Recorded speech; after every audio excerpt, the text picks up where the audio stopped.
சோர்வடைஞ்ச போது ஒரு துணையா வந்த ஒளி நீ.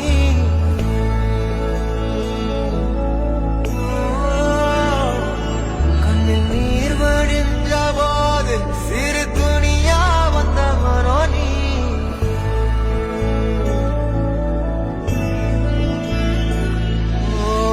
சின்ன நம்பிக்கை ஊட்ட இந்த உலகம் சொல்லும் கதை நீ.